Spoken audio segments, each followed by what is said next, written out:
It's your 716 Uncle P from the world famous podcast, Men of a Certain Age. Please like, share, and subscribe.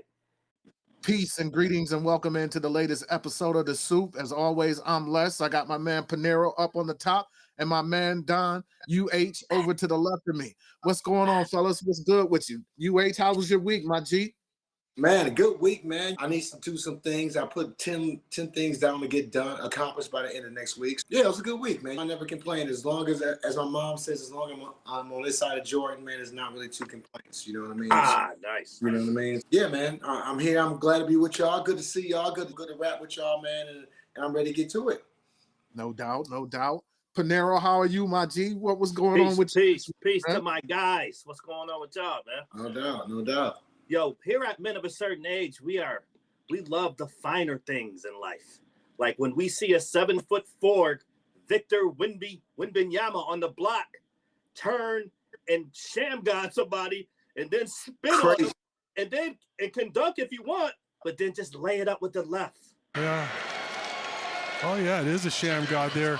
But then he comes back with a spin move and an easy layup. Crazy. Love it. That made my week right there, fam. No doubt about it. When I saw that, Jordan, I was like, yo, let me send this to Lord, because this is crazy. I had to sit up in my bed when I seen it come across my horn. I'm like, man, he out here dancing on boys, sham godding in the paint, and then finger rolling with the left. You know what I'm saying?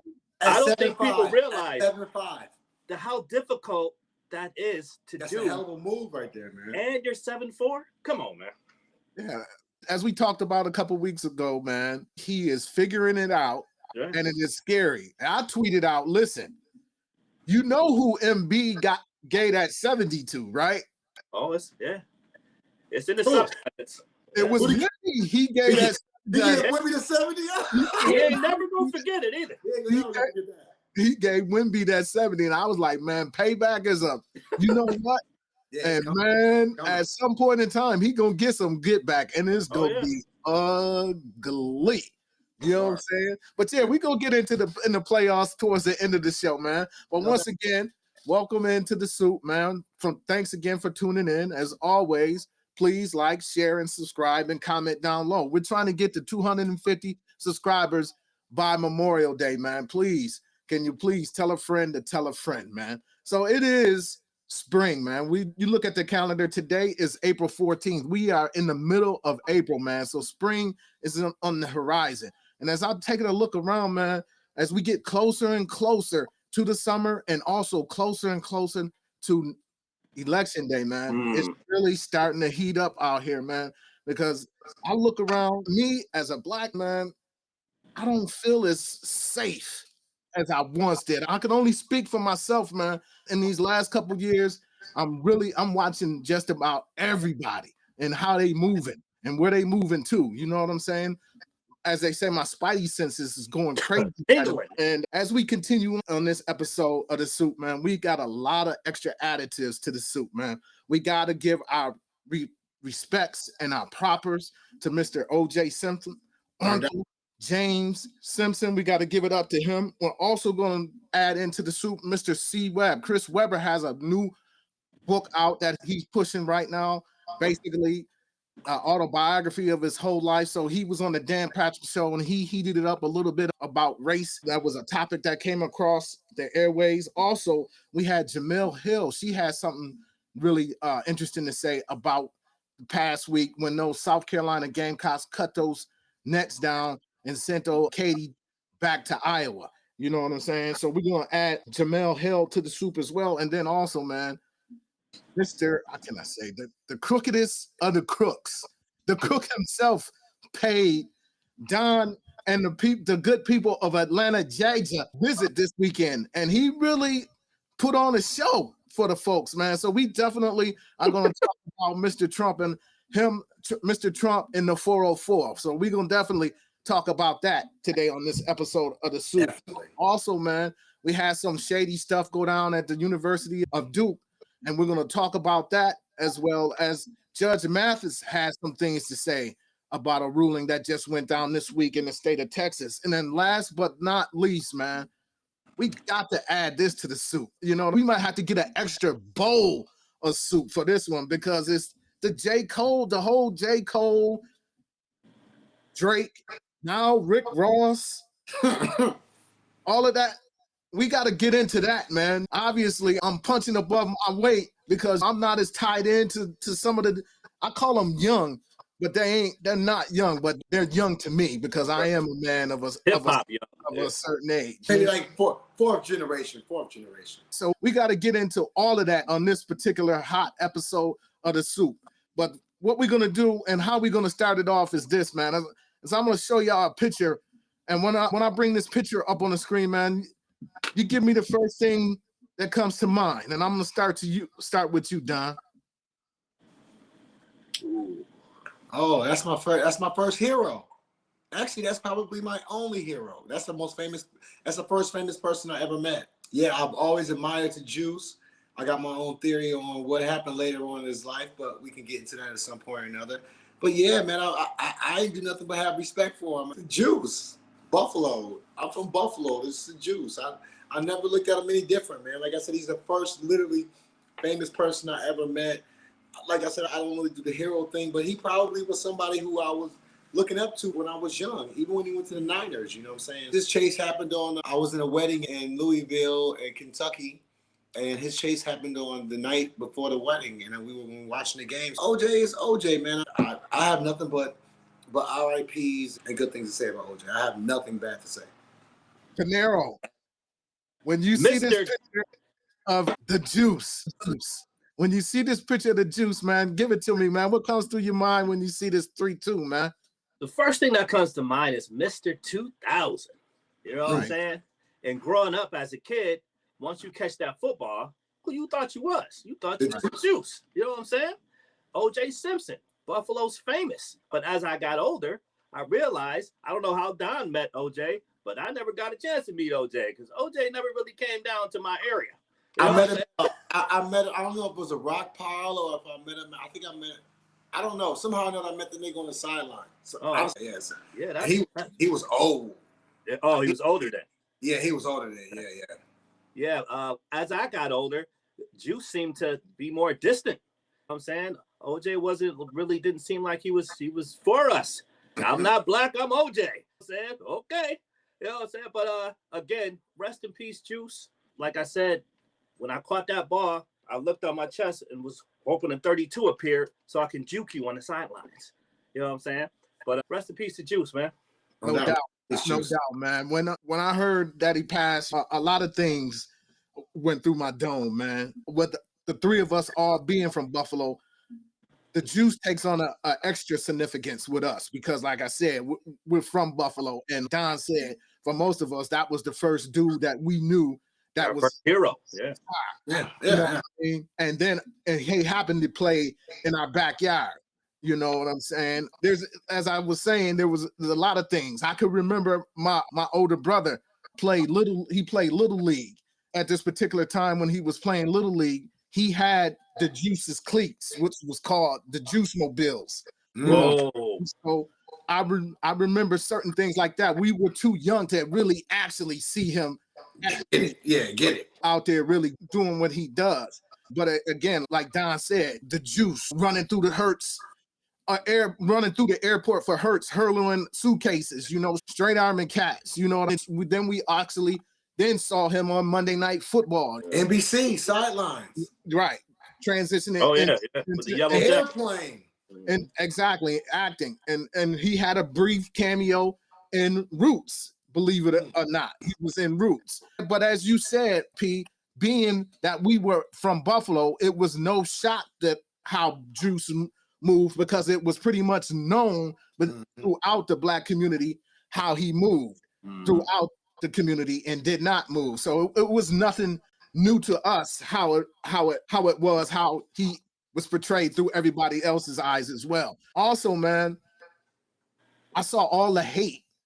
And y'all know me, I'm a sports radio type dude because I work from the building, you know what I mean? So I have it on and different things of that nature. But that particular day, man, I didn't listen to no talk radio the day it happened and the day after because I knew it was gonna be nothing slander on OJ. You know what I mean? And also, it showed once again the divide, right? It came out through racial sides. There were much more people on Twitter or on the socials showing love to Bruce, to Juice, than the European counterparts. The Europeans were basically saying hallelujah, dancing on his grave. With the good riddance, right? Right. And one particular, Mark Lamont Hill went in on OJ, calling him a liar and this and that and the third. And I'm like, I tweeted at the man, I'm like, yo, this man has not had any peace since 1994. You know what I mean? He is dead now. Let him rest in peace. There's plenty of other people that are alive and in action who ain't doing nothing or holding it down for the culture. Those is the people that you need to be focusing on now. Not taking shots at somebody who's going on to meet his maker. However, you know what I'm saying? And it brought up a lot of thoughts in my mind, man, as far as the race. When the whole thing was going down with Juice, man, I remember, I know I'm all over the place. I remember I was in a training class. We was watching the Knicks. I remember that.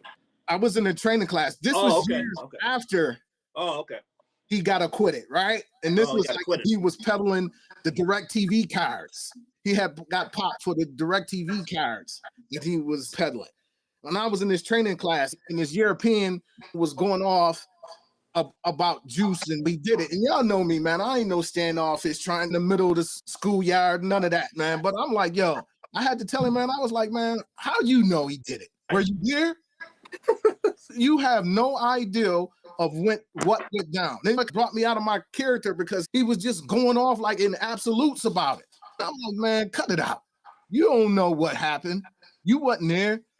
During that whole time, what was some of the thoughts, Pete? Like you said, it was us as Knicks fans. It was like, yo, why we got the Bronco in the corner rolling down the 10 and the Knicks is in the finals. You know what I mean? And we got the Knicks up in the little TV in the TV corner. You know what I'm saying? And then we got AC and Juice riding down the 10 out there in LA. Give it to me, Lord. What was going through your dome? I'm watching the Knicks, me and Tal actually, and I'm trying to figure out why this Bronco and why the news is interrupting my game right now. And I guess AC was driving, you know what I'm saying? And when I finally figured it out, and when the news finally told us what was going on, and he was trying to get to his mom, I think it was, or something like that, I was like, come on, man. I hope this ain't really happen on national TV for everybody to see. You know what I mean? Like, it put me in a position to be like, man, I hope he ain't do this. You know what I mean? Because I don't need this right now. The Knicks are on, and then once they see one of us, we are all categorized as that's just us anyway. You know what I'm saying? We're never individualized in this country. So I was upset. I was confused. And I'm mad because the Knicks was losing at the time too. So I'm like, yo, man, get this box out man. This is messing up the game. It's jinxing my game right now. You know what I mean? Picture in the pit. They got us in the picture in the picture. Come on, man. Watching the Knicks.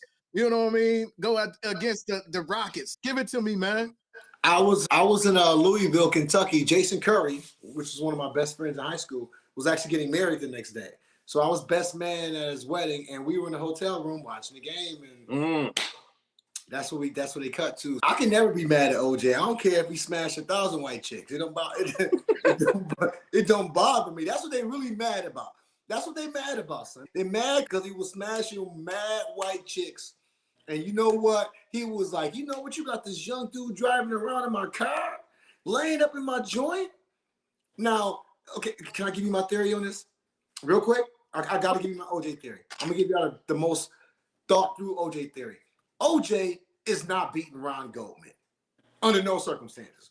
Ron Goldman worked out, sniffed coke, allegedly, did whatever. He's a young dude, 26, 27, right? Somewhere around there. Smashing the code. You know what I'm saying? That's what it is. He driving a car.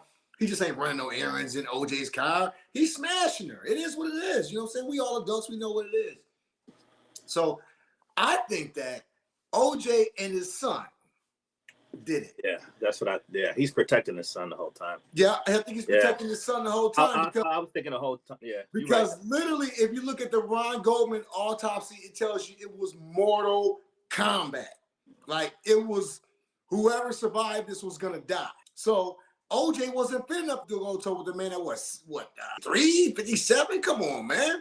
Ron Goldman would have worked him out. I think if OJ and his son got the Ron Goldman and Nicole. I think OJ did Nicole. It is what it is.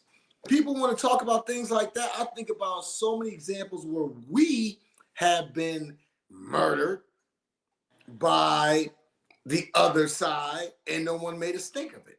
So no, man, one life is not worth more than another, man. No thank you. Don, I think you're right. I think people are upset because he used the same system that they used to get off. No, absolutely not. You know, he had enough money to get to the best lawyers, and he got off. A lot of us don't have money for that, and OJ had it. So the same system they used to get off for killing us, it was like it's a 360. You know, now this guy has the money to get off, and unfortunately, people passed away or died, but he used the system to get off, and he got off. And I was thinking to myself, they're gonna get him some way later on, some kind of way. You know what I'm saying? And that's what happened with him. Like I said, he definitely had something to do with it because his shoes, they got the bloody shoe prints, they found a picture and yada, yada. So whatever. A lot of that stuff was planted because they wanted to actually make sure they got him. They got him. So they actually planted more evidence, which inevitably ruined their case. Yeah. You know? Yeah. There's so many angles to that. In the words of the late, great Johnny Cochran, if it does not fit, you must quit. You know what I'm saying? Right. So me, myself, I don't have any theories on what happened. You know what I'm saying? But I don't have one thing that I don't have is him doing that. Yeah. You know what I'm saying? For Dolo. Of course not. Severing the head off and basically all of that. It's also, man, I'm trying to remember exactly when he got acquitted. Where I was at, I can't remember exactly where I was on UB North Campus.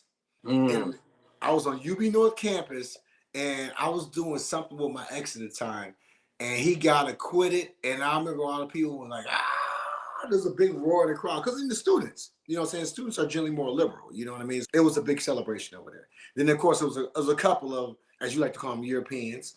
They had the red face. I can't believe this shit. This is garbage. You know what I mean? You know how they go. It's your system. Yeah. So yeah, I remember exactly where I was. UB North Campus. It was heavily drawn across racial lines. Yeah, I was definitely a racial divide with that. If you were a Black person or an African American person, and the reason why I'm categorizing that because nowadays with us, it ain't enough to just be Black. What are you? What's your nationality? Because if you got this and then you ain't that. That's a whole nother topic. We another show right there. We need to spend a whole show on that. We really do. And it's coming soon. But as I said, it was really across racial divide. If you were a Euro, as I call them, as they are Europeans, you were of the mind that he was guilty. And for the most part, we was like, man, we want to see him get off regardless. Yep, regardless. We want to see him get off because we never see, quote unquote, the Black guy get away. And then in America's eyes, definitely white America's eyes, he was guilty. He was the ultimate bad guy. The ultimate bad guy. Right. He was that, OJ. And in some cases, a lot of Black people's eyes too, because you had those haters who continue to hate to this day. And speaking of haters, one of the bigger haters was Caitlyn Jenner has some things to say. Wow. So what I'm going to do is this, man, is I want to blow tissues. Blow tissues. I want to play Cameron and Mace.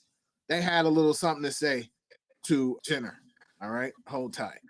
But what I will say is this: I've seen a lot of outlets today talking crazy shit about OJ, and y'all niggas ain't bring up none of his stats or none.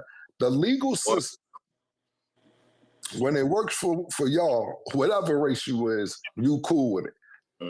But when it don't work for y'all, or you think it's wrong, then they gonna still be convicted in your eyes. That shit pisses me off. I ain't gonna hold you. Because every clip that I seen yesterday or today or whenever with the nigga in court and he won the case. I don't understand how niggas are still convicting niggas they won the case. I seen motherfucking Caitlyn Jenner write some shit, good riddance. Caitlyn Jenner, you killed niggas in Calabasas. Word, real shit. Paparazzi was chasing you, and you was Bruce. Nothing to do with transgender shit, nothing like that. But I'm just trying to say, the paparazzi wasn't on Brewster when you had to be running to kill niggas. You ain't Princess Di, nigga. Word. You mean the paparazzi was on you, nigga? You killed niggas and you paid niggas $800,000 because you was wrong. If you wasn't wrong, you would have fought it. You killed niggas, admitted to killing niggas, and then paid niggas because you killed niggas. And walked. Niggas talking about, oh, yo, George Zimmerman admitted that he killed niggas and got off on the technicality. He admitted that he killed niggas. OJ won the trial. So when I was seeing all that shit be today, that shit pissed me off. I ain't gonna hold you. Because whether you guilty in public opinion or not, you're not guilty if you won the trial. Court of law. You get what I'm saying? And at the end of the day, that's the bottom line. Fuck popular opinion. Right. You know what I mean? If I don't have to go sit down somewhere behind closed doors, I'm good money. Right. At the end of the day. So yeah, man, that whole OJ thing, again, it brought up the racial attention. Because again, as I stated, a lot of white people, again, Mrs. took it to those extremes. Here it is, this man has passed away, and you're gonna dance on his grave. Obviously, you don't like OJ because he was blowing your wife's back out at that particular time. You don't need to be mad at him, you need to be mad at her. You know what I'm saying? At the end of the day. Again, that whole OJ thing brought up a lot of bad memories for a lot of people, and it brought out a lot of racial tension. And also this past week with the NCAA's women tournament, there was a lot of racial tension as well. And one of our comrades, I will call him, from the culture, Chris Webber, as I said earlier in the rundown, that he has a book that he's pushing right now, and he made an appearance on the Dan Patrick Show. On this particular instance, C. Webb was talking about race and the things that they went through with the Fab Five. So let's go in and jump into that and see what C. Webb had to say real quick. April 4th, Thursday, April 4th, by God's grace. Thinking about you coming on the show, realizing LSU women facing Iowa, and race is playing a role in this. When Michigan played Duke, race played a role in this. When you're in that moment, you're a freshman. How do you process that? Us against the world? Because Duke probably thought it was us against the world from their perspective.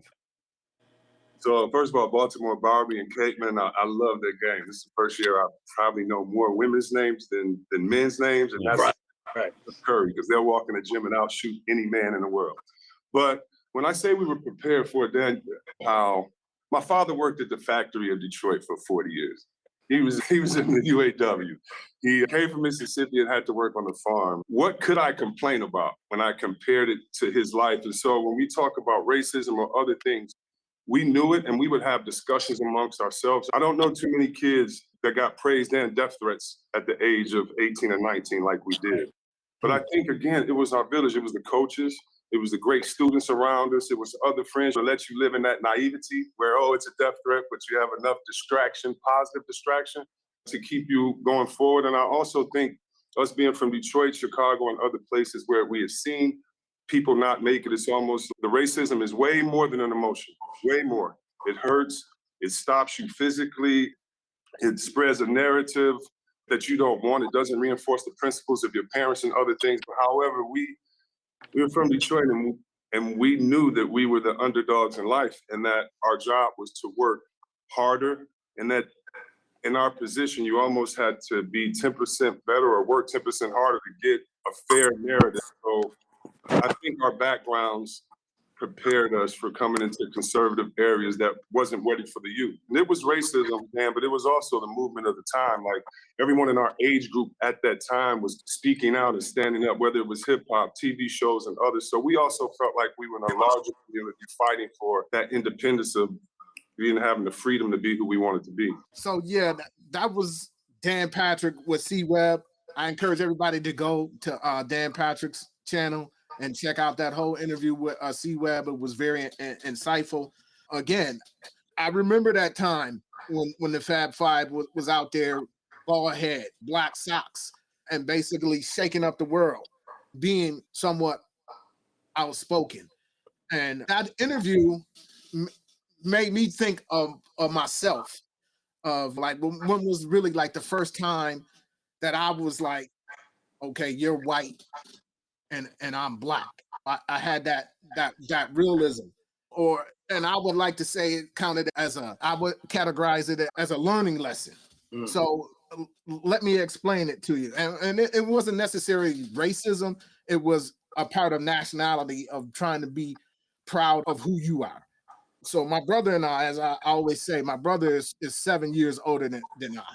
So we were doing what we do on Saturdays as younger kids. We were watching baseball, right? And in this particular, I was probably 9, 10 years old. And we were watching the game, and it happened to be the Kansas City Royals against the Milwaukee Brewers. And this time, it was George Brett and Cecil Cooper. They were battling it out for the batting title. You know what I'm saying? Mm-hmm. And George Brett was on there, and they were talking about George Brett, and they were talking about the race and how tight it was.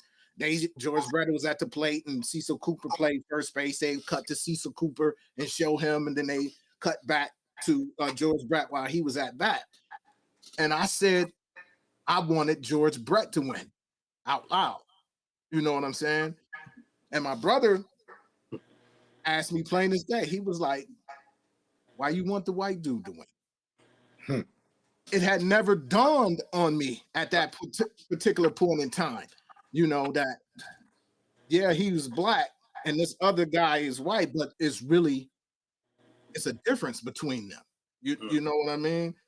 You should, not saying my brother was doing this good, bad, or indifferent. He just said it and pointed it out to me, because at that particular point in time, I was just George Brett, right? You know, that's who I want to win. And then my brother, being older and also being my brother and being mean, he gonna correct me and stiffen my back on that. That's really my first time really on that whole race thing. You know, again, going back to myself, when I grew up on Winspear, we was the second black family over there. So we moved on Winspear. I was 3 years old. Right? I was 73. We moved on Winspear. So that whole particular, from me growing up, I was playing with white kids. It really wasn't no black kids until when I went to school. When I went to 80, and I went to 80 for like from kindergarten to second grade, and then I went to Catholic school, which again was all white. Basically, it was like 4 of us. We was like Jim Brown in that movie. He was the black sheriff in the all-white town. You know what I'm saying? It was like that. So that's what I'm saying. That was like the really first time it was said to me that, yo, we over here, they over there. You know. But even in that Catholic school, they wasn't going to be blatant with it. They wasn't going to call me nigger or nothing like that. But I knew, you know what I'm saying? Because I was always with myself until Killer Banks showed up. You know what I'm saying? And when Killer Banks show up, okay, I got my man. It's me and my man now. You know what I'm saying? I say all that to say, when was a vivid time in your earlier days when you may have experienced some type of ism and it shook you to say, damn, it's some bullshit, and to make you to that point that you're ready to snap? Either one of y'all who want to speed the heartbeat. I was bust. You know what I'm saying? I'm from an area I didn't even know, like, growing up where I grew up, Genesee, Goodyear, Coons area. So everybody was black. So I was in a program where I was bused to South Buffalo to an all-white school. So a lot of us like were bused to this school where it was just people from the South Buffalo neighborhood went to this school, but people from my area were bused to this school for some reason. I don't know. I think it was like a program to integrate so people can learn from each other, blase split. So instead of me going to Build Academy, which is right down the street, I got bused to Hillary Park in South Buffalo, where I found out that I was black because I didn't know. There were parents outside of the school buses protesting that they didn't want us there. So picture me being a 5-year-old in kindergarten, going to this school and adults not wanting me there. What did I do? I didn't do nothing. You know what I'm saying? I was just born, obviously. I stayed at that school from kindergarten to 8th grade, where I dealt with, if you played sports after school and there's no school bus, you have to walk to the bus stop to catch the metro bus in an all-white neighborhood, which was dangerous. We got in scuffles. We got called racial epithets by actual parents and adults. My grandmother had to go to a meeting, a PTA meeting. She had to carry a knife. She got threatened by people in that neighborhood for coming to the PTA meeting.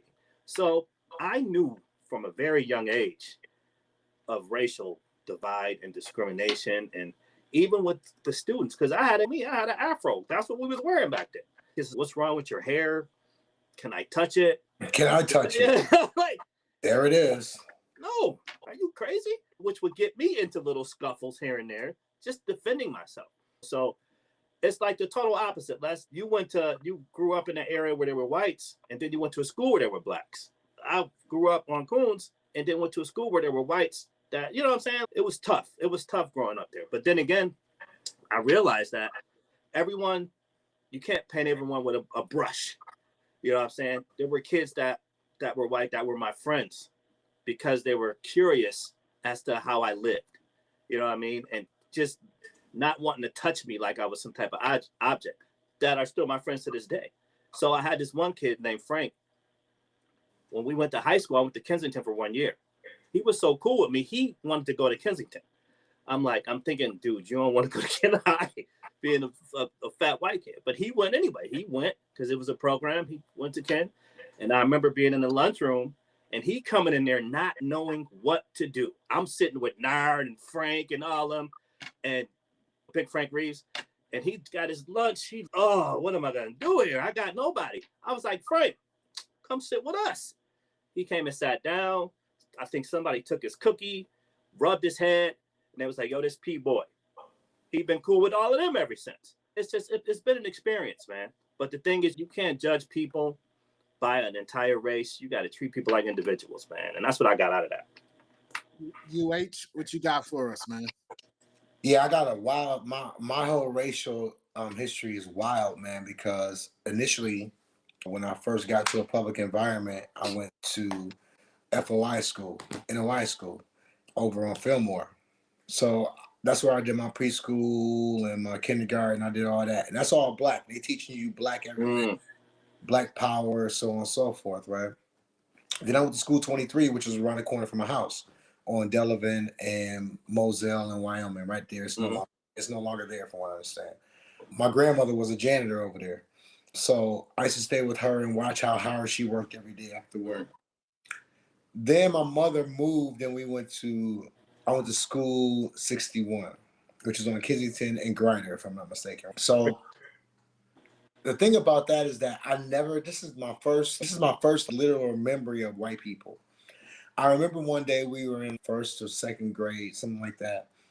And my teacher, I must have been in third grade or something like that. It was like really early. My teacher told us y'all gotta leave. You gotta leave right now. And I'm like, why we gotta leave? I'm like a kid. And what it was is that white power had come and went to the school. And they was beating up little kids and shit. Like literally coming into school, fucking up little kids, man. This shit was wild, man. And I remember me and my homeboy Rodney Faulkner, my god brother. I remember I was running outside and we sitting in the corner Kensington and Grider, and I'm trying to decide whether to go take the long block down Kensington past Burger High School to almost Fillmore because we lived on Canova at the time. You know, my mom and his mom lived together.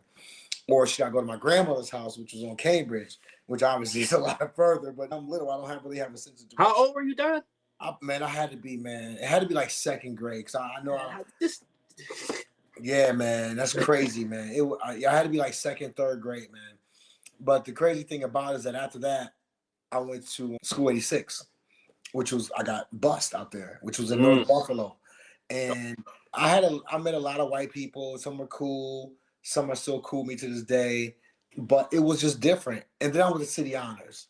And City Honors and Great Lakes probably had the most effect on me as far as racial relations are concerned. Because I met cool. More than Canisius? Definitely more than Canisius. Because in Canisius, I really didn't deal with white people. You know what I'm saying? Like, I really didn't. I was vice president of the African American Student Union. You know what I'm saying? So I really wasn't really moving with them. I knew them. Hey, how you doing? But I really wasn't interacting socially with them because we had enough of us that needed. You didn't have to. Yeah. And we needed each other at the time. But Canisius and Great Lakes and City Honors really showed me that there are good white people out there. And really Great Lakes more than anything else. Because City Honors is, we're all whatever. But Great Lakes really showed me there's some good white people out there and people willing to work with you and treat you as an equal and show you how to be better and show you how to move in their society. Not necessarily, they don't get it right all the time by their tact and the way they do things, but you can always learn and from the real genuine ones that's willing to give you games. I got white brothers, Lee Lapre, Brent Paradowski, obviously not a, you know what I'm saying? Not a black dude. People who really looked out for me, Vinny Bianco, guys who really looked, Tony La Gambina, guys who really looked out for me and made sure that I was successful in something that I still make money for to this day. I just take them on an individual basis, but we always do the math. So to me, it's still 85, 10, and 5. You know what I mean? I tend to throw the majority of them in the 85. And it's no question about that. It's good, good and bad, and everyone. Yeah, you know what I'm saying. So yeah, man. And the reason why I was bringing this up, man, is because once again we're gonna tie it into Caitlin Clark. They had a little article about how much hate she received, and my perspective on it was this: is that people don't hate Caitlin Clark; they hate the coverage that she gets. You at the end of that game last week when South Carolina won the championship, they followed Caitlin Clark all the way to the back to the locker room and back, and then again before they said anything or recognized South Carolina. One other thing about that before we go over to Jamel Hill. Last year, as we all know, Iowa beat South Click, right, in the Final Four to go to the women's championship, which they eventually lost to Angel Reese and LSU. But last year, South Carolina was basically Angel Reese. They were the villains last year. Everybody hated South Carolina last year until Caitlin Clark knocked them off. And I love Dawn Staley, and I say that she's super brilliant. We got to give her flowers. Her whole starting five to the W, which is the WNBA. And then she comes back with a whole new starting five and goes undefeated and cuts down the championship, right? I'm saying this to say, so this year, when they gives her the mic, she went out of her way to praise Caitlin Clark. You know what I mean? So that people, oh, she's so gracious. And I'm not saying that this is why she's doing it, but I see what's going on. And any good coach is gonna try to change the narrative of what her team was the year before. Because also this year they got that little kerfuffle with LSU, and they were talking about thugs and all this other stuff. So Dawn Staley's super smart. She get up there and give her flowers so the narrative can be changed on her and also her program. Shout out the South Carolina's women's basketball team. Undefeated and cutting down those nets, man. Now, it's funny, right? Everybody was locked and loaded for that game, right? You know what I mean? So even the NBA players were locked and loaded for the game. So we're going to go to Dan Le Batard. We're going to go down to South Beach to Dan Le Batard. He had Jamel Hill on, and they talked a little bit about this South Click Iowa game. We're going to do a little clip of that and come back. I want to play some video for you here of a bunch of Heat players making predictions on the Iowa-South Carolina game. I want to ask you if you noticed anything about this video of Heat players making their predictions on the game yesterday. Put that video up, please. South Carolina, Iowa. South Carolina. Go with Iowa. South Carolina. South Carolina. Roll with the Big Ten. Iowa. South Carolina. South Carolina. I'm gonna go Iowa. South Carolina. Iowa. Did you notice anything there? Yep. Are you gonna say it was split among racial lines? Because I don't think it was. Because I thought I saw somebody black pick Jamal Iowa. Kane Yes. saved us from a race war amongst the Heat. Oh, thank you, Jamal. Thank you. Woo, I was getting scared there. I was like, oh no, don't let all the black people pick South Carolina. I mean, they were undefeated. How? Boom, we're going to stop right there with Jamel. Right? So, P, would they have been wrong if all the brothers picked South Carolina? Would they have been wrong? No, like all of us wanted the Lakers to beat the Celtics when we was growing up. What's wrong with it? It is what it is. Would the brothers have been wrong had they picked? Absolutely not. So why do you think Jamel got up there and said thank you to the one dude the one brother who picked Iowa? Once again, that's the one that would have ran back and told on Nat Turner. But I died. Why do you think she took that point?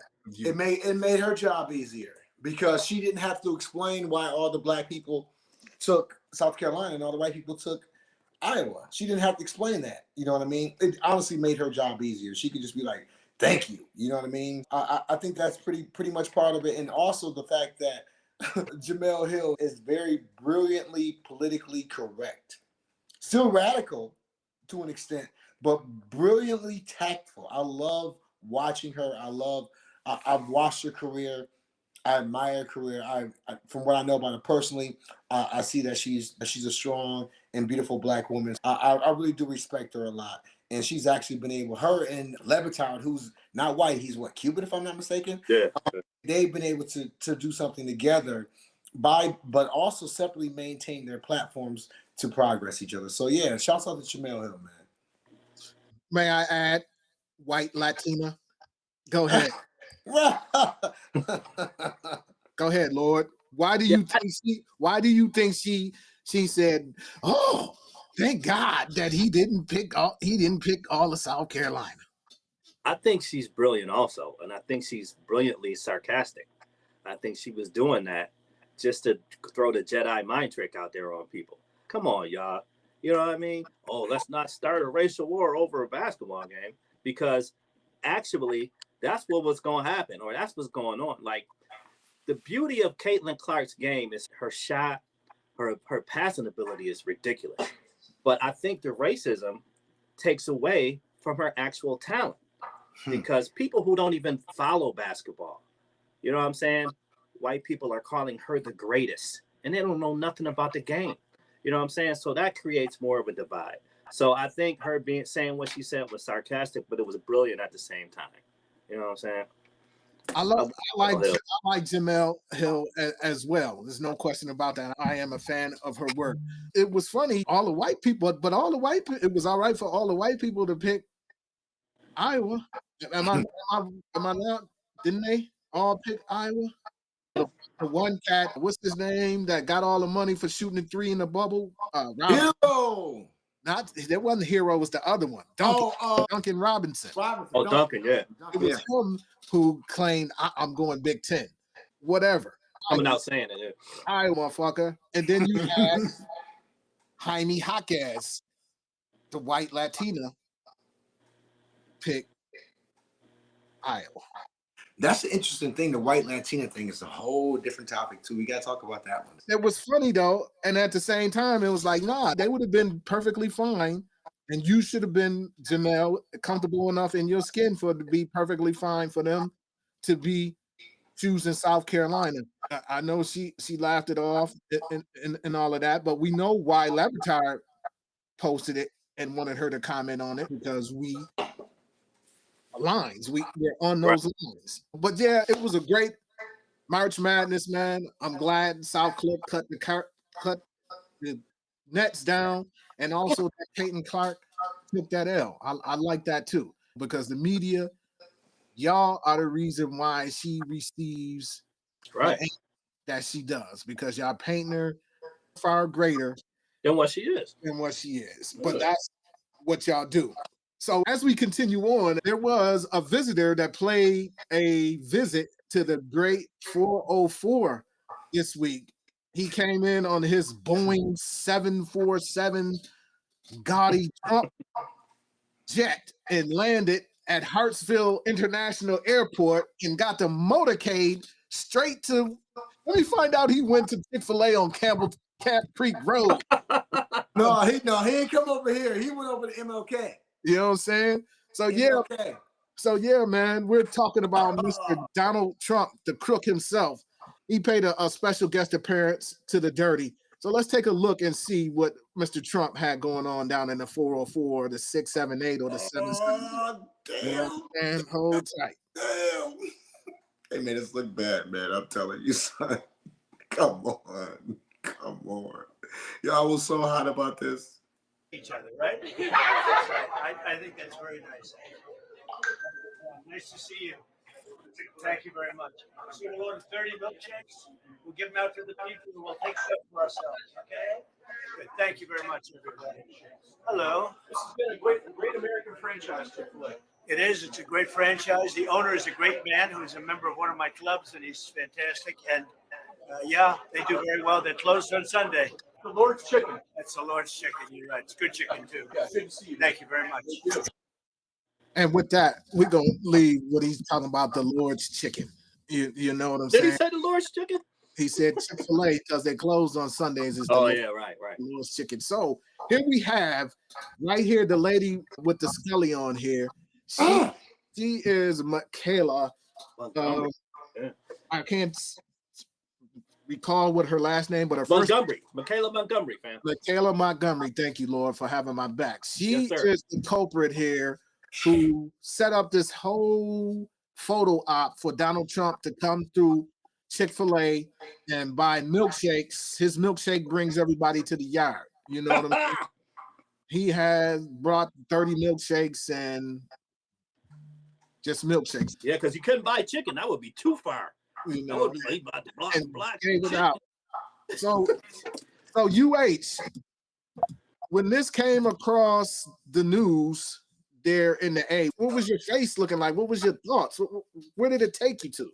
Yo, it's wild because, like I told you, I got an hour commute each way to work, right? So in the morning, the traffic was crazy. And I'm like, because I live down by the airport. Like, I live between the airport and downtown. The traffic was crazy, but I really didn't pay any attention to it. I went up to work and I saw that on YouTube. I saw that this guy was in the hood, MLK. Like, he was on Martin Luther King, right? So y'all know in every major city, Martin Luther King is what? It's the hood. It's the blackest part of whatever city you're in. Exactly. It's the very good way to describe it. So he was on MLK Boulevard, Chick-fil-A, about 2 miles from Rice Street, where he should be residing in about a year. And it just really caught me off guard because I'm like, why is Trump over there? And the thing about it is if black people's votes can be bought by 30 milkshakes and Chick-fil-A, we got problems that we can't solve through a podcast, that we can't solve through community outreach. We really just got to burn everything to the ground. Just blow it up. All over. Because if we can be bought for 30 milkshakes, dog, 30 milkshakes that you know he didn't pay for because Chick-fil-A arranged the meeting. And we all know Chick-fil-A is a traditional organization based upon, like he said, they're a traditional. And be careful because it might be Christian nationalists, not just Christian organization. You know what I'm saying? So we really have to be careful of and look beyond the veil of what they're putting in front of us, because this was despicable. It was despicable. And for Shorty to get up there and to take the moment to be like, oh, we don't want Biden and we don't know Biden. And, come on, man. What are you talking about? What are you doing? And then to find out that she's actually the coordinator for Chick-fil-A who put that in place, but any of the people that were in there wouldn't be able to attend the $6,600 luncheon that it was going to after. Not one. Not none. And then none of them there could afford the $25,000 per picture with them either. So let's keep it, don't get it twisted. You know what I mean? It's truly chicanery. Mm. Lord, when you saw Agent Orange pull up to the Chick-fil-A and say milkshakes in the house, what came through what? Everything with him is staged. You know what I'm saying? Nothing's random. What you showed was different than what I saw. I saw Michaelah Montgomery give him a hug and be like, I finally made it, and this, that, and the third. And it was a lot of coonery. But the thing about Michaelah Montgomery is she's a former Republican Party intern in Georgia. You know what I'm saying? He was running the Blixit campaign, Candace. With Candace Owens. You know what I'm saying? So it was all staged. And for her to go up there and act as if it was random, and how she hugged them, and how she's trying to get people, obviously black people, to vote for Trump, it was embarrassing if you know her background. You know what I'm saying? Just come on, why are you gonna get up there and go with your Aunt Jemima and you know what I'm saying? Oh, thank God that I didn't hug them. And she was basically, I hate to call other black people coons, but damn. Mammy. You know what that picture reminds me of? That reminds me of when Steven was hugging Leonardo and Django. Oh yeah. Was hugging him. Yeah, man. That's real foul. And it's basically saying that y'all can be bought and y'all not smart at all.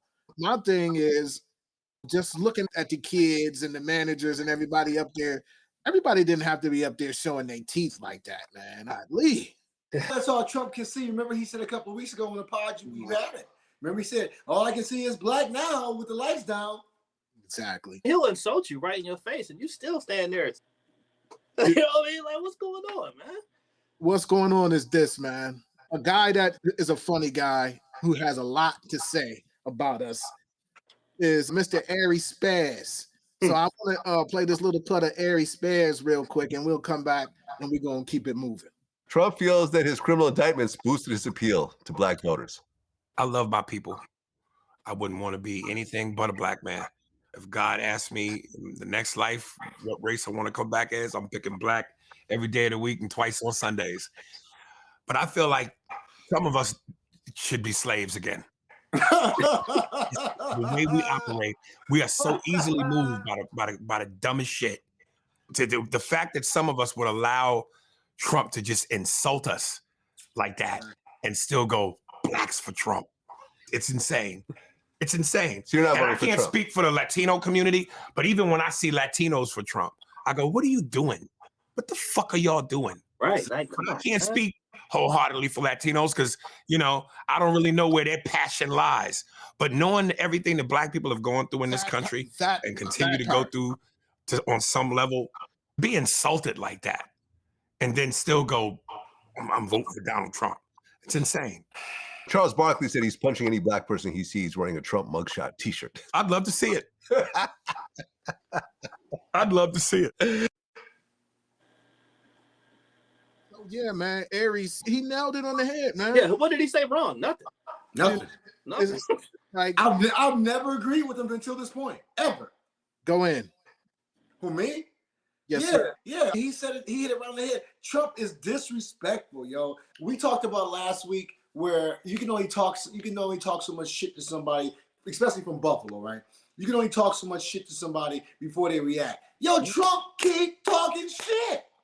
He been talking shit for 30 years. And y'all fucking with this dude? I can't control it no more. Yo, this dude Trump does not care about black people. Never has, never will. He was sued by the feds. You know how hard it is to get sued by the feds? In his 70s, when J. Edgar Hoover, the ultimate antithesis of black people, was the head of the FBI, he got sued. You know how racist this fucker had to be? Get the fuck out of here, man. And that's 50 years ago. Since you were 2 or 3, you've only continued to be more of the person that you were.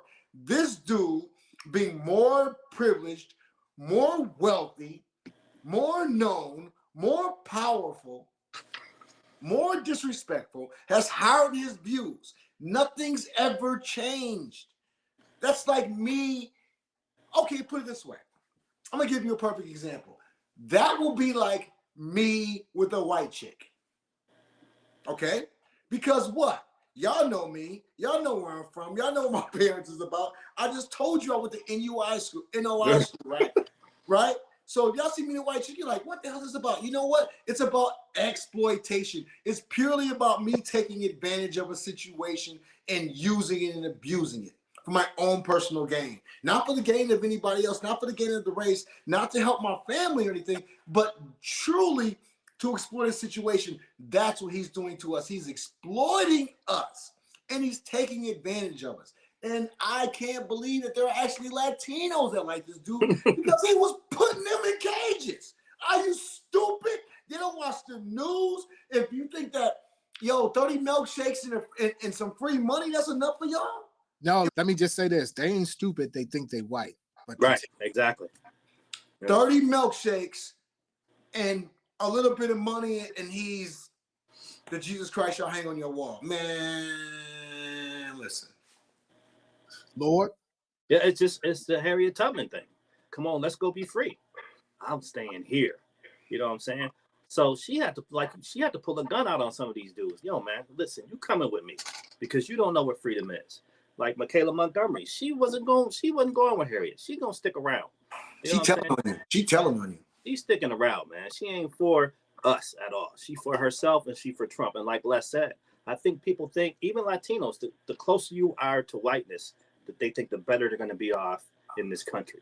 But that's just not how it works. Because at the end of the day, if you don't say what they want you to say, you can talk about us all you want. As a black person, you can downgrade, you can talk negatively about black people, but as soon as you say something that they don't like, you black too. You gotta go. You know what I'm saying? Real shit. You know what I mean? You Real fired shit. now because you said something out of line. You could talk about everybody else, you know what I'm saying? But when you say something that they don't like, you're done also. So don't try to come back to the cookout. It's a wrap. So what we're trying to do here on The Soup, please share, subscribe, comment, download, tell a friend to tell a friend. What we're trying to do on The Soup here, man, is engage. We want to know why, if you support Trump, why do you support Trump? Why are you supporting Trump? Are you listening to what his policies are? Do you know what his policies are? Every time you see the guy, he's talking about wanting to be a dictator, right? And we know what happens when you have a dictator, right? You're going to do what that person says, or there's going to be consequences and repercussions behind that.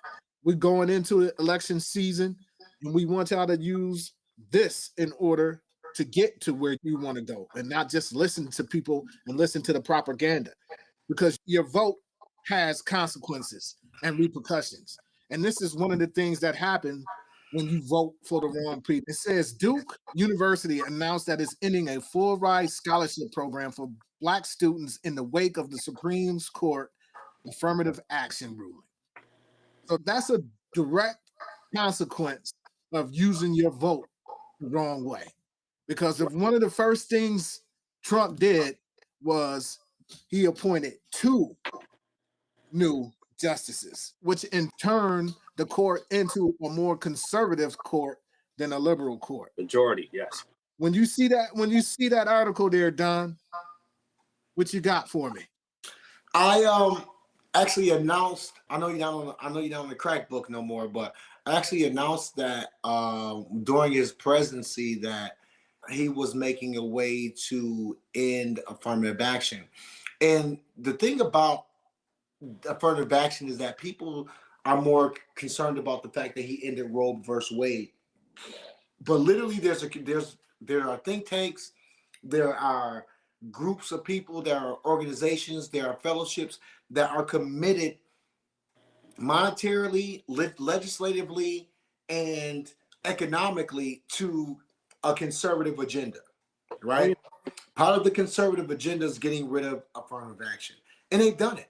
And I don't think that people really understand what that means. And this is the first, now it's a big uproar, but 6 years ago when it first happened, it wasn't a problem. I don't even think it was 6 years. I think it was introduced 6 years ago by this one guy. He kept on pushing it and pushing it because he was trying to get it out of schools, right? That was his main thing. They were trying to get rid of it in schools. And then what he did is it took on a larger scope. He used the schools as like the seed. And then I forgot his name, but I did research on it, like I said, years ago when it first came up. And I knew it was going to happen because there wasn't enough media attention, general media attention paid to it. And when it happened, I said, there's no more affirmative action. And people are like, I get a couple of likes on Facebook. Look at it now. Now everybody wants to be upset and protest and be mad at Duke and so on and so forth. But if you think about Duke, you have to think about where they're at. They're in North Carolina. And I always refer back to North Carolina as having the largest population of Ku Klux Klan members in the history of the United States. Wow. So you got to understand what you're dealing with when you're dealing with people like that. I'm not surprised. Pay attention. People have to realize there's consequences to your vote, whether you vote or you don't vote, or you vote against what's really best in your best interest. So when the thing is, if you're black and you vote for Trump, and Trump appoints Supreme Court justices that are far right, and now they're the majority of the Supreme Court, this is what you get. You know what I'm saying? Are they going to do anything about legacy enrollment? No. You can be the dumbest family member and, you know what I'm saying, within the due process, but you still get in because your father got a statue or in the, you know what I'm saying, in front of Duke, or he went to Duke. So now you go to Duke without any precautions or anything. But if a smart black kid has affirmative action and is able to get into Duke, now that's gone. You know what I'm saying? So it's like they're purposely trying to keep black people, minorities down. It's obvious. And like Don said, it was in the workings a long time ago. But now that it's here, I'm not surprised either. This is what they want. They want to have more white babies, so let's ban abortion. You know what I'm saying? So we see it coming because we got knowledge of self and we can be visionaries, but some people only think on the surface. That's it.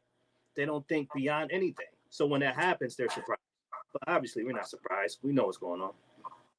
Exactly. And again, you want to do your due diligence. And this particular election that's coming up, man, I'm saying that they don't know who they're going to vote for. I seen Neil, the singer, on with Laura Coates last week talking about he didn't know who he was going to vote for.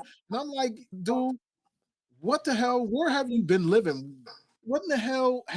Are you just living in space somewhere where you don't see what's going on throughout the country? And you want to say you don't know who you're going to vote for. Once again, you had the opportunity to vote for someone that's going to do everything he can to make the rich richer and the poor poor, but you're going to vote for him because he's going to build a wall. He's going to cut inflation. It's ridiculous of some of the things that these people talk about and the reason why they're going to vote for Trump. Again, your vote is yours and you should use it. But if you're going to use it wisely, I ain't telling you who to vote for, but I'm damn sure telling you who not to vote for. I'm going to teach people some basic economics, right? Okay, Trump basically threw the country into tremendous debt, right? So what companies do is they buy stocks, bonds, they buy bonds, long-term bonds, short-term bonds, right? Everybody's complaining about how prices have went up this. We've all complained about it, 27%, 22%, so on and so forth. The reason why the prices have went up is because guess what? America borrowed more money under Trump. Mm-hmm. So guess what? Just like when you borrow more money and you go try to get a car loan, your interest rate is what? Higher. It's basic economics, people. It's not Biden's fault. It's basic economics. That's all I want to say. But let them tell it. It's all because of Biden. My lady friend just got an email the other day saying that her college college debt gone, been forgiven. Yeah. You know what I mean? So shout out to Joe Biden and the people who pushed this legislation through to help out the majority of the minority people who are in student loan debt, other people that are in student loan debt. Again, your votes have consequences. And one other thing, man. If your former Vice President Mike Pence doesn't support you, why would anyone else? It doesn't make sense. Why would you vote for someone who the former vice president won't even acknowledge or won't even support at all? You know what I'm saying? It's just crazy. It's like Trump tell motherfuckers, don't believe your lying eyes. you know what I mean? Once again, I'm gonna drill this home. Your vote has consequences and repercussions. So I want to play this from Judge Mathis, another brother from the culture who has something to say about consequences and repercussions. Here we go. I just heard on the radio a court ruling about minority businesses that is ridiculous. The court ruled that the Minority Business Development Agency of the federal government no longer has to just qualify minorities. They must also accept applications from whites, women, and others. So they've essentially eliminated the business development agencies that help small minority businesses around the country. And guess what? So far, the Biden administration said they're not going to appeal. They eliminate the quality educations in the inner city, putting us at a disadvantage, then don't want to give us a hand up with affirmative action, eliminated that. Now, knowing that they don't help finance Black businesses around the country, now you're going to eliminate the federal program that does help with that. What's the deal here? They're taking back everything that Black folks have fought for, just like they did back after slavery during the Reconstruction era. We had Black banks, we had the Freedmen banks, we had Black politicians, Black Congress folks. Supreme Court came in, a conservative Supreme Court, and eliminated all of that. And unfortunately, that's what we're seeing now. We got to continue to fight, folks. Don't lay down, stand up, fight back. So boom, there we have it again. A Trump appointed judge. Knock this down. Go in, UH. Like we said, it has its consequences. Voting has its consequences if you don't get out there. And see, my whole thing about voting is this. I never got a chance to vote for Obama. Never, ever. You know what I mean? And much Black as I am, as much as I know about the law, I made some mistakes in my life, right? So I never got an opportunity to vote for Obama. And I was very disappointed about that. So every election, whether it's a 2-year election, whether it's an annual election, whether it's a 4-year election, guess what? I'm there. You know what I mean? Because I understand that there were Black people persecuted and killed, literally killed for the fact of trying to vote or signing up to vote or on their way to the voting booth or on their way back from the voting booth. You know what I mean? So that's always been my feeling as far as voting is concerned. But I will say this, as long as we're aligned and only dedicated to 2 political parties and we don't have our own economic freedom, which I don't think can be achieved without reparations. You know what I mean? Because obviously the government can afford to lose money because look at the money that they doled out during the pandemic. Look at the money that they've forgiven the student loan. They can allow that. And not only, we're not even talking about the money they get to the Japanese, to the Native Americans, so on and so forth, to start their economic power bases.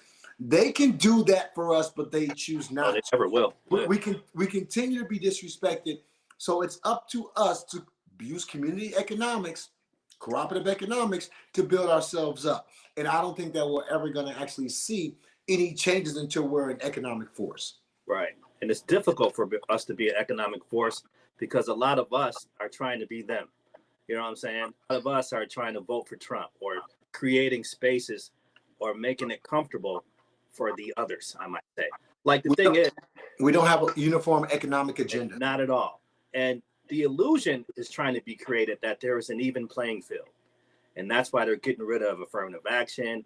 And that's why they don't like DEI. There is no even playing field. Like you said, we were never given the opportunity. We never got the 40 acres or the mule. You know what I'm saying? There were no boots for us to strap, to pull up.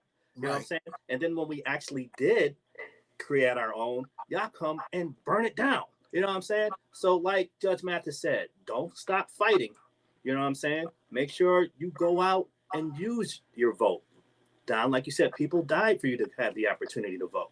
Because if you don't, you're going to be in situations like this where there's Supreme Court justices outnumbering the Republicans, outnumbering the Democrats, and judges that Trump appoints to have these political processes take advantage and just are negative for us as a whole. And Joe Biden and Vice President Kamala Harris, y'all better quit bullshitting and appeal that shit. Let it be known all the way around. And before we go ahead and wrap this one thing up, man, and again, use your vote, man. Use your vote. And the reason why I want to bring this up, because in our previous show, back in the day, we talked about Cornel West running for president. And he recently announced his VP for president, and it's Miss Melina Abdullah. She was a co-founder or president of Black Lives Matter. So again, we've discussed Cornel and the pros and the cons of him running in this particular presidential race. But again, I just wanted to bring that because we've talked about Cornel and him running for president. So yeah, man, this has been a deep show. We talked a lot about race in this show. We talked a lot about politics, and we're going to continue to do that all the way through the election. When it gets closer to the election, you might see us out in the streets with the microphone talking to folks about the election and how they moving and what they doing out there. Also, man, last week we talked about this topic, which was the J. Cole, Drake, and who am I missing? Drake and Kendrick Lamar, the beef that allegedly was going on between them. And in between last week and this week, J. Cole actually apologized. Let's listen to Mr. Cole's apology. So I'm so proud of that project, except for one part. It's one part of that shit that make me feel like, man, that's the lamest shit I ever did in my fucking life, right? And I know this is not what a lot of people want to hear. I know I can hear my niggas up there right now. I don't do that, but I got to keep it 100 with y'all, right? I damn near had a relapse, right? Because y'all heard some shit that happened 3 weeks ago, however long it was. Y'all heard that bazooka that was dropped on the motherfucking game, right? All of this time of me moving on my own accord, for the first time I was tested. Why am I tested? Because I got the world and I got my niggas. What you gonna do, Cole? My niggas like, boy, I must have had 1,000 missed calls. Oh my fucking God. Text flooded. I couldn't even answer my shit. Nigga, it's wartime. Boom, boom, boom, right? Niggas want to see blood. And I was conflicted because, one, I know my heart. I know how I feel about my peers, these two niggas that I just been blessed to even stand beside in this game, let alone taste their greatness. So I felt conflicted because I'm like, bro, I know I don't really feel no way, but the world want to see blood. I don't know if y'all can feel that, but the world want to see blood. So I say all of that to say, in my spirit of trying to get this music out, I ain't gonna lie to y'all, I moved in a way that I feel spiritually feel bad on me. Like, I try to jab my nigga back and I try to keep it friendly. But at the end of the day, when I listen to it and when it comes out and I see the talk, that shit don't sit right with my spirit. That shit make me feel, that shit disrupts my fucking peace. So what I want to say right here tonight is, in the midst of me doing that and in that shit, trying to find a little angle and downplay this nigga's fucking catalog and his greatness, I want to say right now tonight, How many people think Kendrick Lamar is one of the greatest motherfuckers that ever touched a fucking microphone? Dreamville, y'all love Kendrick Lamar, correct? As do I. So I just want to come up here and be like, publicly be like, bro, that was the lamest, like goofiest shit. And I say all that to say, it made me feel like 10 years ago when I was moving. And I pray that God aligned me back up on my purpose and on my path. I pray that my nigga really didn't feel no way. And if he did, my nigga, I got my chin out. Take your best shot. I'm gonna take that shit in the chin, boy. Do what you do. You know what I mean? So you J. Cole, no mas. Hip hop is a contact sport. It always has been. Battling is a beautiful part of hip hop.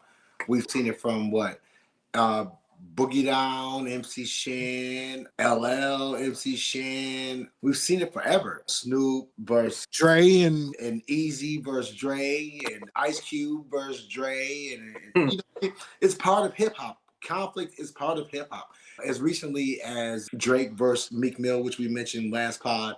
But I will say this, J. Cole, Kendrick Lamar, those are more intellectual rappers. It's like a Mos Def. Like from our era, I would put them in the same kind of lane as a Mos Def. So even though they can spit it and they can bring it, that's not their spirit. That's not the way that they're coming. You know what I mean? And even though I know it's not traditional hip hop, I respect what he said because of the fact that obviously that's not him. You know what I mean? That's not him as a person. He doesn't feel comfortable with it. And why should he try to make himself something that he's not just because people tell him that he should be? So I respect him personally. I think it's different in hip hop, but hey, if that's what brings us soul peace, I'm with it. Lord, I'm a man of a certain age, so I'm gonna show my age. There's a movie that I love about women playing baseball. It's called A League of Their Own. One of my favorite joints. One of my favorite lines is, "There's no crying in baseball." She's crying. There's no crying in baseball. In hip hop, if you come after somebody, you coming after them. You know what I'm saying? So I don't know. I feel weird about it. I would love to actually sit down and talk to him if I could, you know, as to why, because it's not like he doesn't have the arsenal to battle. He got the lyrics, you know what I'm saying? He's phenomenal with it. So why not continue? But then as I listened to his, because I didn't really listen to the apology until now, Fro, until you put it up. Now that I listened to the apology, when somebody says it doesn't sit right with their spirit, I'm aligned with you now. If that's not who you are, and you feel like you made a mistake, and you have you're brave enough to go in front of a crowd and admit that, I'm with you on that. So I respect J. Cole also. You know what I'm saying? I respect it. No doubt. That was a powerful move. I think Pro probably went to go get some other footage or something. But you know what I'm saying? Lyrically, J. Cole, like I had J. Cole, like the show last week. I'm like, man, J. Cole got this. And then he gives me this, which I was upset about at first. But now listening to him, I'm the type of person, I'm going to listen before I talk. You know what I'm saying? And if I'm wrong, you know what I mean? And I'll admit it because I want to become better. You know what I'm saying? But him going in front of a crowd doing that, man, that was brave, man. I really respect that. I respect that a lot. I do too, man, because it takes a lot to apologize. You know what I'm saying? It really does, man. I always tell people I don't lie and I don't apologize. All the time. You know did you hear Drake's response? No, I didn't hear. I heard Drake has some hot fire for him. I saw it on one of my timelines last night, I think it was, maybe. But I didn't hear it yet. He lit him up. I told you Drake was the one. Somebody in the comments after I listened to it was like, yo, Drake's ghostwriter went in. Yeah. Yo, I'm gonna say this, man. And y'all know I'm from the era, yo. And I am a man of a certain age. So your boy Ross has officially thrown his hat into the ring. And Rick Ross has joined the chat. Yeah, exactly. And I must admit, I heard J. Cole's last week with y'all. I heard bits and pieces of Drake's, but this Ross joint, That joint is similar to what we're used to. I have to admit that J. Cole, what was it? I forget what the name of it. 7 Mile. What is 7 minutes? 7 minute drill. Right, 7 minute drill. It was lukewarm, soft. It was real soft. Even his flow was. I wasn't feeling that, but I didn't want to just go double barrel last week. You know what I mean? So again, I'm from a certain era, man, and this is the type of shit I'm used to when I'm is battling. All right, I'm just gonna give a little taste of it, and then we're gonna come back and finish it off.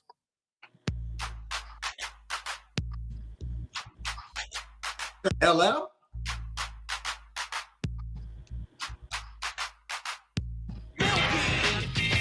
And I'm just gonna give you that. That's the essence. That's where we come from, though. Yeah, that's the essence of the battle, man. Listen, B, I'm back, and now you got issues. You're gonna have to handle this right now.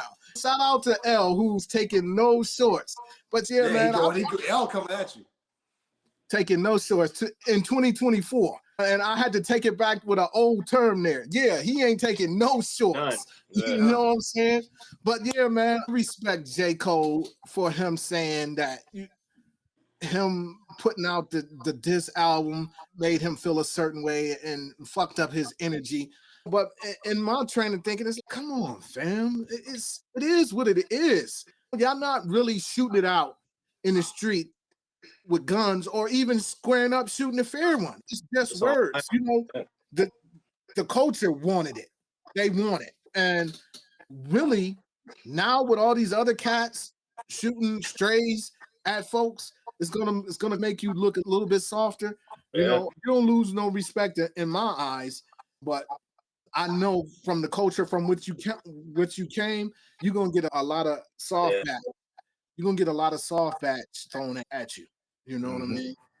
But yeah, man. Before we wrap up this latest sizzling hot episode of The Soup, man, as we sitting here on April 14th, the last day of the NBA, every team in the NBA is playing today.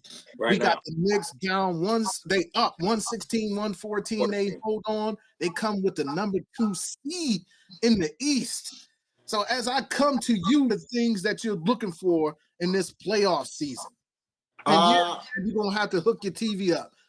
Yeah, you know what's crazy, man? Like I said, I have the Comcast Now package, which gives you all the stuff. I haven't hooked it up, but I'm looking forward to that Dallas Clippers series because, I want to see if Dallas can really continue their domination of the Clippers. You know what I mean? I think that Luka is different, but Kyrie, boy, that's like my favorite player right now. Kyrie is definitely my favorite player right now. Talking your language, P. Yeah, he is my favorite player. Yeah, he's definitely my favorite player right now. There's a lot of cold boys out there, but Kyrie is something. See, he's different, man. He's different. So I want to see that Dallas series. I'm pretty sure the Celtics are going to come out the East. Pretty sure, just because the Knicks are hurt. Milwaukee is really going to suffer without Giannis. Cleveland has been tanking, hasn't had the best last couple of weeks. So I just think the Celtics will come out and lose again to whoever comes up the West, which I hope is the Lakers. You know I was sliding Lakers in ain't there. coming out, man. Yeah, I just sliding in there past Rick Cerrone, boy. Respect, dude, Paul. Sliding in there past Rick Cerrone, boy. Respect, dude, Paul. Lord, got the play-in coming Tuesday. The play-in is gonna be live too, man, because his Lakers is gonna bang it out with the G State Warriors. Now, Warriors come out and play. Bye. The West is crazy because of Minnesota and Dallas, and it's just, you never know what the Joker and them is gonna do. You know what I mean? But you know what? I could care less. Knicks all day. Knicks. Orange and blue skies. 118, 114. We about to be the second seed. We going to the Eastern Conference Finals. Whoever in the Eastern Conference Finals with us, you going down. This is the Knicks year. It's a wrap. Jay Burner all day. Knicks. Orange and blue skies, man. Orange and blue skies, man. I'm looking forward to the playoffs as I always do. I believe the play-in games are going to be pretty exciting. The East, we did our picks before the season. I had Denver and Milwaukee in the finals before the season start. Obviously, that Milwaukee pick is looking shaky. Injuries. Stranger things have happened. Obviously, when I put that pick in, the Knicks didn't have OG, Achua, and a couple other. Precious. Yeah, they didn't have Precious. None of those guys out there, even though they're banged up. But as we say right now, man, that West is interesting. You know, West is crazy. And with the West, it's like Joker going to be able to get a shot or get somebody a shot. And that's, for me, that's what separates Denver at this point in time, is that he's going to be, if it come down to crunch time, he's going to be able to get his shot or get somebody else a shot. Yeah, he gets buckets. But I'm real interested, man. And again, the playoffs next week, when we chop it up on that Sunday, the playoffs will be in full effect. And the Clippers look scary. You know what I'm saying? And OKC, you know what I'm saying? With SGA is just, they nice too. You know, see what they did to the Knicks when you was here, fam. So it's like this. The West is wild. It's the Wild West. You know? It's definitely going to be one to grow on, man. But this was the latest and the greatest episode of The Soup. We're going to go ahead and wrap this up. You got anything you need to promote or let the people know you got going this week? No, like I said, I got 10 things to do this week, and I'm going to take care of those. I do want to just drop a quick side note on a topic. This week I saw Jerrod Carmichael saying that him and his homosexual European lover like to do race play master son. Yeah, exactly. What's on your screen right now? Now, do whatever you do inside your bedroom. I want people to understand how I feel about this. Whatever you choose to do in the privacy of your bedroom, as long as it doesn't involve any kids or you taking advantage of anybody. Some people is into different things, so I'm not tripping, right? But kids and crazy stuff, whatever. I'm not with that. But this is a problem. Jerrod Carmichael admits he's into race play with his white boyfriend, likens their relationship to a slave and the master's son. Yeah, so my thing about that is that's really the way that I look at anybody who's involved in an interracial relationship with a white male. Honestly, it really is. I think that as diabolical as the majority, like I said, 85 to 95% of them are, that in their mind at some point or another, they're processing that this is a superiority, great white conqueror, great white hero type of situation. And it's sad to see that the person that they're with sees it that way as well. Black people, the more you know about yourself, the less you'll let people take advantage of you, whether they're black, white, or otherwise. Knowledge of self is extremely important. If you know how great you are, if you knew how much of a miracle you are just to be here today, you wouldn't allow yourself to be disrespected or disrespect yourself like that. Yeah, Jerrod Carmichael. Just get it together. Just get it together. Just get it together. Just get it together. The worst. So yeah, man, Jerrod Carmichael, do what you do, man.